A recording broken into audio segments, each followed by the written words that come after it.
Selamat pagi anak-anak yang ada di rumah. Sekarang Ibu akan lanjutkan bab 13 dengan materi level dan pola lantai pada gerak tari. Sekarang berikutnya kita akan lihat pengertian level. Gerak level tari terdiri dari gerak level rendah, sedang, dan tinggi. Level gerak yang dilakukan oleh sekelompok orang penari dapat membentuk desain bawah dan atas. Desain ini dapat memberikan kesan dinamis terhadap gerak yang dilakukan. Gerak yang ditunjukkan pada level rendah, sedang, dan tinggi akan membentuk desain kerucut. Level gerak dapat juga berfungsi untuk menunjukkan tokoh dalam penampilan tari. Selain itu, level gerak juga berfungsi untuk mencapai dinamika. Itulah pengertian level gerak pada tari. Berikutnya, level yang pertama kita akan bahas level tinggi. Nah, di sini sudah ada level gerak yang melakukan level tinggi. Level tinggi dapat menggunakan media atau alat bantu seperti susunan panggung kecil atau trap atau alat bantu tali yang berfungsi untuk memberikan kesan melayang pada gerak tari yang ditampilkan. Level tinggi biasanya digunakan untuk memfokuskan terhadap peran atau gerak seseorang sehingga dapat dilihat dari segala arah. Nah, itu kalau penjelasan daripada level tinggi. Nah, di sini sudah ada gambar yang beginilah bentuknya kalau orang melakukan level gerak tinggi. Nah, ini contohnya juga, ini dia seperti melayang. Nah, ini contoh-contoh daripada gerak tari yang mempergunakan level tinggi.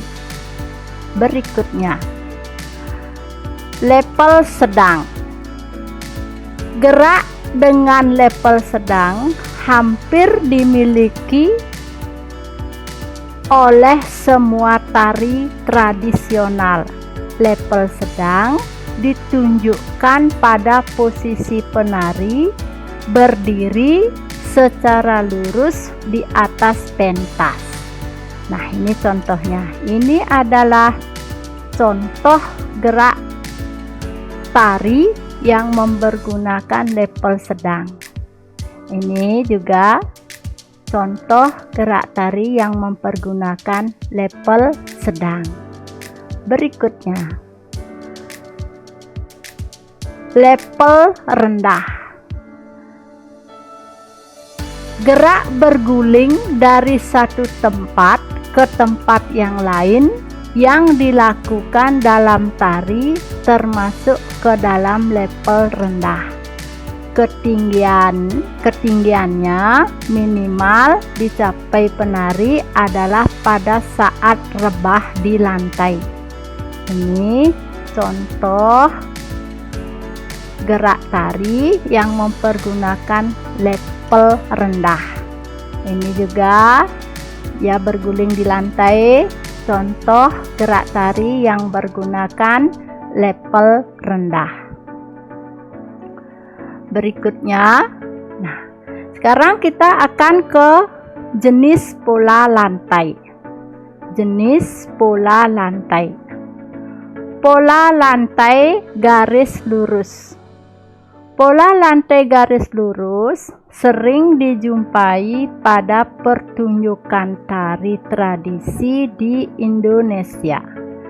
Contohnya tari Saman dari Aceh menggunakan pola lantai garis lurus secara horizontal yang menunjukkan hubungan antar manusia. Pola lantai garis lurus dapat dilakukan dengan berbagai level rendah seperti berbaring atau duduk. Pada level sedang, pola lantai garis lurus dapat dilakukan dengan berlutut atau jongkok. Pada pola lantai level tinggi dapat dilakukan dengan berdiri, jinjit, atau bahkan melompat dan melayang. Nah, itu penggunaan pola lantai garis lurus yang juga mempergunakan level. Ini contohnya. Ini adalah contoh level yang dipergunakan dan pola lantai yang dipergunakan pada tari Saman dengan posisi garis lurus secara horizontal. Berikutnya, pola lantai garis lengkung. Di sini ada contohnya tari kecak. Tari kecak merupakan salah satu contoh pola lantai garis lengkung yang membentuk lingkaran. Pola lantai garis lengkung juga dapat dijumpai pada tari Randae dari Minangkabau. Penari berjalan mengelilingi pentas membentuk lingkaran. Di sini sudah ada gambar. Ini penari kecak. Itu adalah tari dari Bali. Ini dia mempergunakan pola lantai garis lengkung. Ini juga sudah ada gambar penari yang juga mempergunakan pola lantai garis lengkung. Nah, segitu penjelasan Ibu anak-anak tentang pola lantai dan level gerak. Silakan anak-anak baca buku paket. Nah, sampai jumpa. Selamat belajar.